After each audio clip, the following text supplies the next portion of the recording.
नमस्कार, डेली 24 भारत देख रहे हैं आप। मैं हूं आपके साथ साहिल धुलिया। तो बुलेटिन की शुरुआत करते हैं। बिहार विधानसभा चुनाव 2025 को लेकर भारतीय जनता पार्टी ने अपनी तैयारियों को धार देना शुरू कर दिया है। तो बिहार में विधानसभा चुनाव के मद्देनजर भारतीय जनता पार्टी तेजी के साथ तैयारियों में जुटी हुई है। लगातार कोशिशें की जा रही है कि भारतीय जनता पार्टी किस तरीके से चुनाव के लिए तैयारियां करेगी। तो विकास की रफ्तार बिहार पकड़ चुका है और एक बार फिर से एनडीए जनता के सामने अपनी उपलब्धियां लेकर जा रही है। तो हाईटेक रथ यात्रा से प्रचार प्रसार की शुरुआत भारतीय जनता पार्टी करने जा रही है। आपको बता दें कि भारतीय जनता पार्टी ने बिहार चुनाव के मद्देनजर नारा दिया है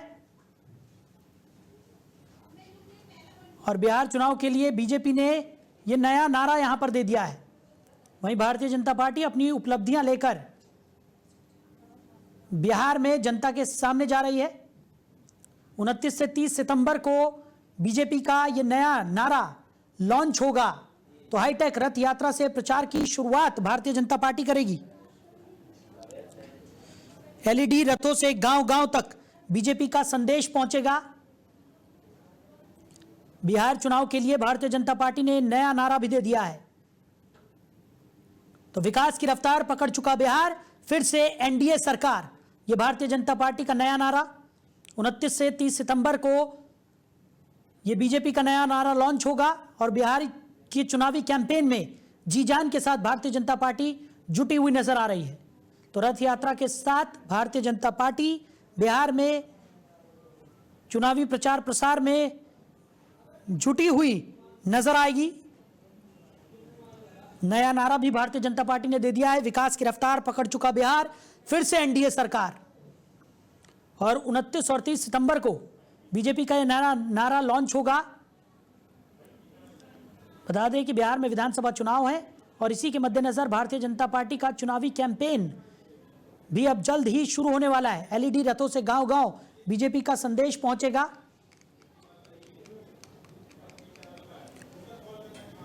तो बिहार में चुनावी प्रचार प्रसार भारतीय जनता पार्टी करती हुई नजर आएगी। 29 और 30 सितंबर को भारतीय जनता पार्टी अपना नया नारा भी लॉन्च करने जा रही है।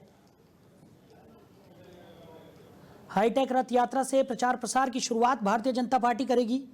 एलईडी रथों से गांव-गांव बीजेपी का संदेश पहुंचेगा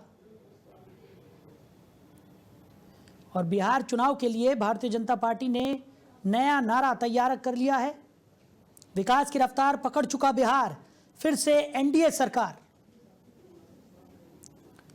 तो 29 और 30 सितंबर को भारतीय जनता पार्टी का यह नया नारा लॉन्च होगा। बिहार विधानसभा चुनाव 2025 को लेकर भारतीय जनता पार्टी ने अपनी तैयारियों को और तेज कर दिया है। इस कड़ी में पार्टी ने अब नया चुनावी नारा तय कर लिया है। तो विकास की रफ्तार पकड़ चुका बिहार, फिर से एनडीए सरकार। यह नारा सितंबर के अंत में यानी कि 29 या 30 सितंबर को औपचारिक रूप से लॉन्च किया जाएगा।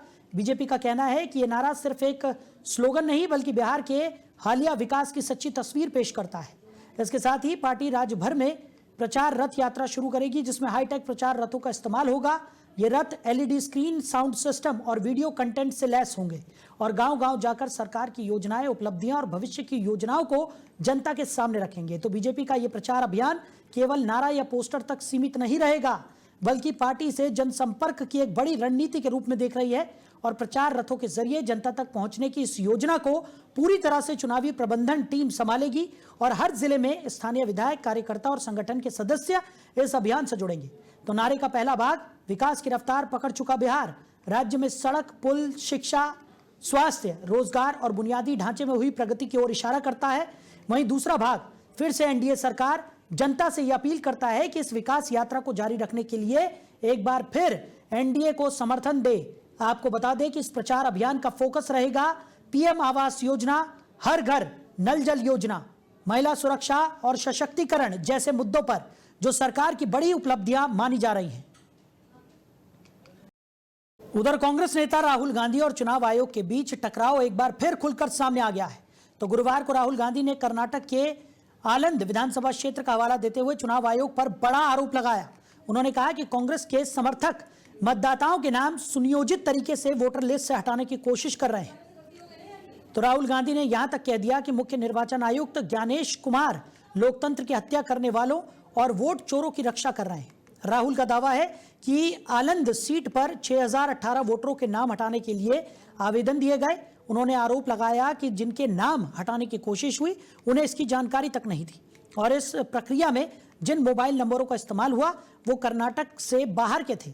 इतना ही नहीं, राहुल ने मंच पर कुछ ऐसे लोगों को भी पेश किया जिनके नाम या तो हटाने की कोशिश की गई या जिनके नाम का गलत इस्तेमाल हुआ। अब चुनाव आयोग ने इन आरोपों को पूरी तरह खारिज करते हुए कहा है कि वोट ऑनलाइन डिलीट नहीं किए जा सकते। आयोग ने साफ किया कि 2023 में आनंद विधानसभा में मतदाताओं के नाम हटाने के असफल प्रयास जरूर हुए थे, जिनकी जांच के लिए खुद आयोग ने एफआईआर दर्ज करवाई थी। साथ ही आयोग ने यह भी बताया कि 2018 में यहां बीजेपी और 2023 में कांग्रेस जीती थी, इसलिए जानबूझकर किसी पार्टी को टारगेट करने का सवाल ही नहीं उठता। इस मामले पर चुनाव आयोग ने राहुल के आरोपों को निराधार बताते हुए कहा कि वो तथ्यों पर बात ही नहीं करते, तथ्यों से परे हैं और जांच पूरी पारदर्शिता से हो रही है।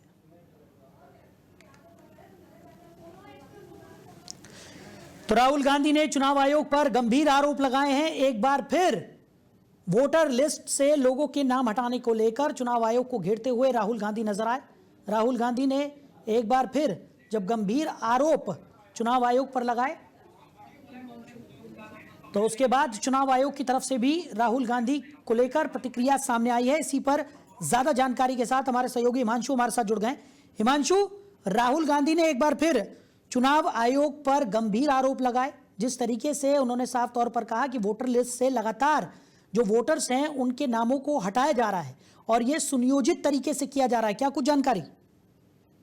बिल्कुल, आपको बता दें कि जिस तरीके से कांग्रेस पार्टी के जो वरिष्ठ नेता हैं, नेता प्रतिपक्ष हैं, उनकी तरफ से आज प्रेस कॉन्फ्रेंस की गई, जिसमें उन्होंने कई जो गंभीर आरोप है वो चुनाव आयोग को लेकर लगाया। और जो पिछला जब प्रेस कॉन्फ्रेंस उन्होंने किया था तो उसमें उन्होंने किस तरीके से वोट जो है वो बढ़ रहे हैं उसकी जानकारी दी थी बिहार इलेक्शन को लेकर। और इस बार जो उन्होंने ये जो खुलासा किया है आज, उसमें ये बताया कि किस तरह से वोट काटे जा रहे हैं, यानी कि उन्होंने ये बड़ी बात बताई। और एक तरीके से उन्होंने बताया कि सबूत के साथ ये जानकारी दी कि कैसे वोट को डिलीट किया जा रहा है, सॉफ्टवेयर और कॉल सेंटर का इसमें इस्तेमाल किया जा रहा है। और इस पूरे वोट चोरी में जो chief election commission Gyanesh Kumar जो है वोट चोरी की रक्षा कर रहे हैं, इस तरह का आरोप जो है राहुल गांधी ने सीधा सीधा चुनाव आयोग पर लगाया है। और ये मांग करी है कि 7 दिन के अंदर अगर उनके आरोप गलत है या इस तरह की बातें हैं तो इस पूरे मामले को लेकर जो सीआईडी जांच भी कर रही है, उन्होंने इसका भी जिक्र किया कि किस तरीके से इस पूरे मामले में सीआईडी की तरफ से जांच किया जा रहा है। कर्नाटका का ये जो और महाराष्ट्र का उन्होंने जिक्र किया, तो इसमें उनको जवाब देना चाहिए। वहीं दूसरी तरफ इलेक्शन कमीशन ने बिल्कुल स्पष्ट कहा है कि ये जो भी आरोप उनकी तरफ से लगाए गए हैं वो निराधार है, इसमें कोई भी सच्चाई नहीं है। तो देखिए, इलेक्शन कमीशन की तरफ से जानकारी दी गई है और इलेक्शन कमीशन ने स्पष्ट किया है कि जो उन्होंने ये बातें कही हैं वो बिल्कुल भी सही नहीं है, बिल्कुल फैक्ट चेक नहीं है, गलत आरोप है उनके। दूसरी तरफ देखिए, बीजेपी जो है इसको लेकर अनुराग ठाकुर ने प्रेस कॉन्फ्रेंस की, उन्होंने भी बड़ा हमला किया और राहुल गांधी को कहा कि जिस तरीके से वो कह रहे थे कि हाइड्रोजन बम जो है वो फूटेगा, धमाका होगा, लेकिन उनका बम फुस हो गया, फुलझड़ी भी नहीं था और उससे भी ज्यादा फुस हो गया। मतलब इस तरह की बातें कही गई और कहा गया कि राहुल गांधी सिर्फ नाटक कर रहे थे, उनके बातों में कोई सच्चाई नहीं थी। तो इस पूरे मामले को लेकर राजनीति भी जो है साफ तौर पर देखने को मिल रही है और बीजेपी की तरफ से इस पर बड़ा हमला किया गया और कहा गया कि जो भी राहुल गांधी आरोप लगाते हैं उस पर कोई तथ्य की बात नहीं करते और अगर इतना ही उनके पास सबूत है तो वो कोर्ट का रुख क्यों नहीं करते, कोर्ट क्यों नहीं चले जाते अगर उनके पास इतने ही सबूत हैं। बिल्कुल। और हिमांशु, अगर बात की जाए तो ये पहली बार नहीं है, क्योंकि राहुल गांधी ने इससे पहले भी चुनाव आयोग के ऊपर कई गंभीर आरोप लगाए हैं और उसके बाद भी चुनाव आयोग की तरफ से भी प्रतिक्रियाएं लगातार सामने आई हैं। जिस तरीके से आज भी आलंद सीट का जिक्र उन्होंने किया, 6000 से ज्यादा वोटों का जिक्र करते हुए वो नजर आए। उन्होंने ये कहा कि 6000 से ज्यादा ऐसे मतदाता थे जिनका नाम सुनियोजित तरीके से वोटर लिस्ट से गायब कर दिया गया। उन्होंने मंच पर कई लोगों को भी प्रूफ के तौर पर बुलाया। लेकिन दूसरी तरफ भारतीय जनता पार्टी हो या चुनाव आयोग हो, चुनाव आयोग लगातार ये कहता हुआ नजर आ रहा है कि बेबुनियाद आरोप राहुल गांधी लगा रहे हैं, उनके पास किसी भी तरह का कोई पुख्ता सबूत नहीं है और जिस तरीके की बातें वो करते हैं वो निराधार होती है। दूसरी तरफ भारतीय जनता पार्टी भी लगातार राहुल गांधी को आड़े हाथों ले रही है। उन्होंने बार बार कहा है कि जब राहुल गांधी के पास कोई सबूत है तो उन्हें तरीके से पेश किया जाए, कोर्ट का रुख इख्तियार यहाँ पर किया जाए और तमाम सबूतों को पेश कर उसके बाद इस तरीके के गंभीर आरोप लगाए जाए, अन्यथा वो माफी मांगे अपने कृत्य पर। बिल्कुल, देखिए जिस तरीके से आज चुनाव आयोग ने जो स्पष्टीकरण दिया है, और अनुराग ठाकुर की बड़ी बात आपको बता दें कि उन्होंने ये कहा कि चुनाव आयोग ने कहा है कि ऑनलाइन किसी भी वोट को नहीं काटा जा सकता है और बगैर किसी की बात सुने उसका वोट नहीं काटते, उस पर निर्णय नहीं करते हैं, ये चुनाव आयोग ने बताया था। तो वही बात को उन्होंने दोहराया और ये भी कहा कि 2023 में आनंद विधानसभा में नाम काटने के असफल प्रयास किए गए थे, इस पर चुनाव आयोग ने ही एफआईआर करने को कहा था। चुनाव आयोग ने मोबाइल नंबर और आईपी एड्रेस पहले ही उपलब्ध करा दिया है। इतना सब करने के बाद कांग्रेस शासित कर्नाटक की सीआईडी ने अब तक क्या किया, यानी बिल्कुल। और हिमांशु, चुनाव आयोग की तरफ से पहले ही एफआईआर दर्ज हो चुकी है कि लोगों के नाम काटने की जो साजिश थी उसको लेकर चुनाव आयोग ने खुद ही एफआईआर दर्ज कराई है आनंद सीट को लेकर, और उसके बावजूद राहुल गांधी लगातार चुनाव आयोग को आड़े हाथों ले रहे हैं और गंभीर आरोप यहां पर लगाए जा रहे हैं। बहरहाल हिमांशु, हमारे साथ जुड़ने के लिए, इन तमाम जानकारियों के लिए आपका बहुत शुक्रिया। तो राहुल गांधी ने एक बार फिर चुनाव आयोग को आड़े हाथों लिया है। चुनाव आयोग पर गंभीर आरोप यहां पर राहुल गांधी ने लगाए हैं। हालांकि चुनाव आयोग की तरफ से भी प्रतिक्रिया निकलकर सामने आई और लगातार राहुल गांधी पर भारतीय जनता पार्टी भी हमलावर दिखाई पड़ रही है। उधर कल्याण ग्रामीण के खोनी ग्राम पंचायत में आयोजित एक सरकारी कार्यक्रम में पहुंचे महाराष्ट्र के उप मुख्यमंत्री एकनाथ शिंदे ने आतंकवाद और पाकिस्तान को लेकर बड़ा बयान दिया। कार्यक्रम में शिंदे ने कहा कि पहले देश में जब भी 26/11 जैसे हमले होते थे तब कोई ठोस जवाब नहीं दिया जाता था, लेकिन अब हालात बदल चुके हैं। उन्होंने कहा कि ऑपरेशन सिंदूर के जरिए भारत ने पाकिस्तान को उसकी हरकतों का मुंहतोड़ जवाब दिया है। शिंदे ने साफ शब्दों में कहा कि अब भारत की नीति साफ है, ईंट का जवाब पत्थर से, गोली का जवाब गोले से, और अगर जरूरत पड़ी तो आतंकवादियों के अड्डों को तबाह करने में भी हमारी सेना पीछे नहीं हटती। उन्होंने आगे कहा कि इस लड़ाई में हमारे वीर जवानों के पीछे खुद प्रधानमंत्री नरेंद्र मोदी मजबूती से खड़े हैं और यही असली देशभक्ति है। तो शिंदे ने यह बयान ऐसे समय पर दिया है जब देश की सुरक्षा को लेकर एक बार फिर से माहौल गंभीर है और आतंकी घटनाएं लगातार चर्चाओं में बनी हुई हैं। देशाचे लोकप्रिय आणि यशस्वी प्रधानमंत्री नरेंद्र मोदीजींचा आज वाढदिवस आहे। वाढदिवसाच्या निमित्त मी त्यांना खूप खूप शुभेच्छा देतो, त्यांचं अभिष्ट चिंतन करतो आणि या वाढदिवसानिमित्त सकाळपासून संपूर्ण राज्यभरामध्ये विविध लोकाभिमुख कल्याणकारी योजनांचे कार्यक्रम सुरू आहेत आणि संपूर्णपणे आज इथं देखील मुख्यमंत्री ग्राम समृद्धी अभियान या ठिकाणी सुरू झालं। देशाचे लोकप्रिय आणि यशस्वी प्रधानमंत्री नरेंद्र मोदीजींचा आज वाढदिवस आहे। वाढदिवसाच्या निमित्त मी त्यांना खूप खूप शुभेच्छा देतो, त्यांचं अभिष्ट चिंतन करतो आणि या वाढदिवसानिमित्त सकाळपासून संपूर्ण राज्यभरामध्ये विविध लोकाभिमुख कल्याणकारी योजनांचे कार्यक्रम सुरू आहेत आणि संपूर्णपणे आज इथं देखील मुख्यमंत्री ग्राम समृद्धी अभियान या ठिकाणी सुरू झालं। देशाचे लोकप्रिय आणि यशस्वी प्रधानमंत्री नरेंद्र मोदीजींचा आज वाढदिवस आहे। वाढदिवसाच्या निमित्त मी त्यांना खूप खूप शुभेच्छा देतो, त्यांचं अभिष्ट चिंतन करतो आणि या वाढदिवसानिमित्त सकाळपासून संपूर्ण राज्यभरामध्ये विविध लोकाभिमुख कल्याणकारी योजनांचे कार्यक्रम सुरू आहेत आणि संपूर्णपणे आज इथं देखील मुख्यमंत्री ग्राम समृद्धी अभियान या ठिकाणी सुरू झालं। देशाचे लोकप्रिय आणि यशस्वी प्रधानमंत्री नरेंद्र मोदीजींचा आज वाढदिवस आहे।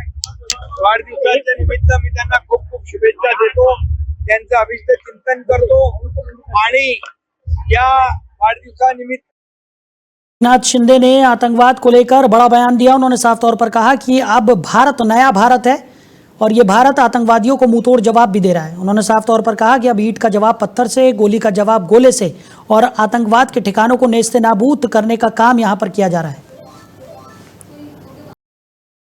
उधर दिल्ली से एक दुखद खबर सामने आई है, जहां मंदिर मार्ग पर एक पीसीआर वैन की टक्कर से एक चाय वाले की मौत हो गई, जिसके बाद पुलिस ने तुरंत कार्रवाई करते हुए वैन चला रहे कांस्टेबल को गिरफ्तार कर लिया। पुलिस के अनुसार कांस्टेबल ने संभवतः लापरवाही या तेज गति से वाहन चलाया, जिसके कारण यह दर्दनाक हादसा हुआ। पुलिस ने घटनास्थल का सर्वे किया और सीसीटीवी फुटेज भी जुटाए, जिनसे दुर्घटना के कारणों की जांच की जा रही है। अब घटना के बाद पुलिस ने एफआईआर दर्ज कर मामले की जांच शुरू कर दी है। मृतक की मौत से इलाके में शोक की लहर फैल गई है। फिलहाल पुलिस का कहना है कि मामले की गहनता से जांच चालू है और दोषी को सख्त से सख्त सजा दिलाई जाएगी। उधर दिल्ली पुलिस की स्पेशल सेल ने आतंकवाद के खिलाफ एक बड़ी कार्रवाई करते हुए झारखंड में एक संदिग्ध आतंकी दानिश के ठिकाने पर छापेमारी की। इस रेड के दौरान पुलिस को वहां से पोटेशियम नाइट्रेट बरामद हुआ है, जो आमतौर पर विस्फोटक तैयार करने में इस्तेमाल किया जाता है। इसके अलावा पुलिस ने मौके से कई संदिग्ध सामान भी जब्त किए हैं, जिनकी जांच की जा रही है। तो सूत्रों के मुताबिक दानिश का नाम पहले से ही एक आतंकी नेटवर्क से जुड़ा हुआ था और हाल के दिनों में उस पर सुरक्षा एजेंसियों की नजर बनी हुई थी। दिल्ली पुलिस को जैसे ही पुख्ता जानकारी मिली, वैसे ही दिल्ली पुलिस ने बिना देर किए टीम को झारखंड भेजा और ये छापेमारी की गई। अब पुलिस ये पता लगाने की कोशिश कर रही है कि ये केमिकल और अन्य सामान किस मकसद से रखे गए थे और क्या कोई बड़ा आतंकी प्लान तैयार हो रहा था। फिलहाल मामले की गंभीरता से जांच चल रही है और आतंकी नेटवर्क से जुड़े बाकी लोगों की तलाश भी शुरू हो चुकी है। अब इस कार्रवाई को एंटी टेरर ऑपरेशंस के नजरिए से एक बड़ी सफलता माना जा रहा है, क्योंकि समय रहते सुरक्षा एजेंसियों ने एक संभावित खतरे को टालने की दिशा में कदम उठाया है। जांच एजेंसियों को उम्मीद है कि इस रेड से आगे कुछ और महत्वपूर्ण कड़ियां जुड़ सकती हैं, जो आतंकी नेटवर्क से जुड़ी हो और उसकी जड़ तक पहुंचने में मदद भी करें। तो फिलहाल इस बुलेटिन में मेरे साथ इतना ही। आप बने रहिए। नमस्कार।